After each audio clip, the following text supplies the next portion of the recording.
Very good morning to everyone. I am Deepak Kumar Pandian, Assistant Professor in Excel Engineering College, Department of Aeronautical Engineering. Here today we are going to see about cascade testing on a compressor blades. Why we need to test the cascade blades? Why we need to test the compressor blades? The primary need of the compressor blade, we have to find the pressure distribution over the compressor blades.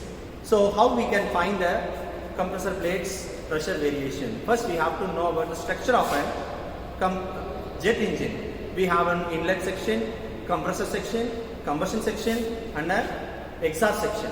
In that mainly compressor section we have two different stages which is called high pressure compressor and low pressure compressor. High pressure compressor will have a set of stages of blades. Low pressure compressor will have a set of stages of blades.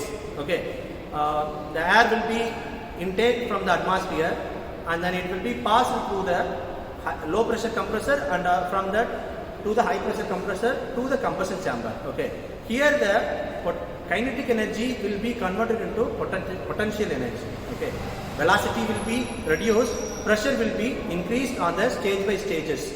Okay, how the pressure has been changed with the area variation which is called convergent and divergent nozzle. The engine section will be structured like that, convergent and divergent section, and then blade stages with the help of blade stages. Each blade stages will have a different angle of attack.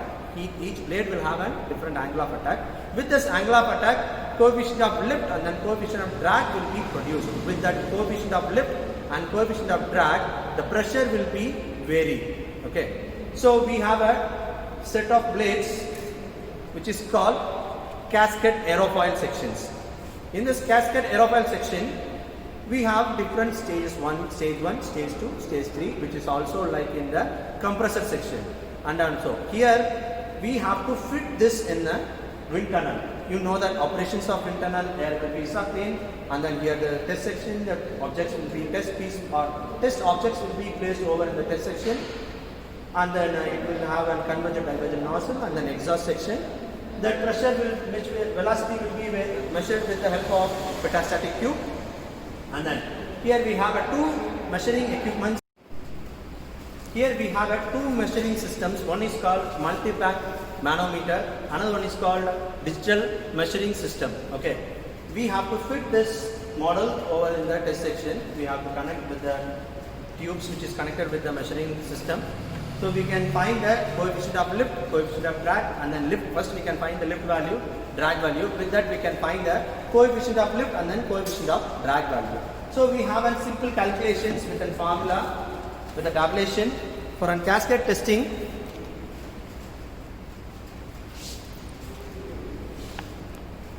You can find this tabulation with the angle of attack, lift, drag, coefficient of lift, coefficient of drag. Okay, with the angle of attack -8, 0, 5, 10. With this angle of attack, we can measure the lift and drag over in the control unit. With that values, we can find the coefficient of lift and coefficient of drag with the formula.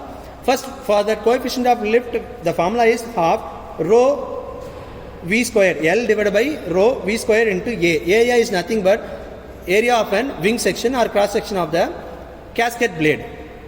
Okay. Lift we can find over in the measuring equipment. Velocity, we need a velocity V squared. So to find the velocity, we can use the formula del H G into rho, which is also known as half rho A V squared. Okay, here we have the V, we have the gravity and then density of the value and then area of the cascade blade. With this value we can find the V. Okay, with this V we can find the coefficient of lift and then coefficient of drag with the formula of L by half rho V square and D by half rho V squared A. Okay, so after finding the values, we have to measure the values with the help of graph. We have to find that whether the graph, whether the lift increased or drag increased, whether lift drops or drag drops. Why we have to find the graph? To find out the dropping and increasing values of an pressure variation. Okay, here we can understand once the angle of attack increases, lift also increases. If you increase up to more angle of attack, the lift will be reduced. If you reduce the angle of attack to low level, then also lift will be reduced. So we have to find the accurate angle of attack to increase the blade velocity or increase the lift over the blade and also increase the pressure over the blade.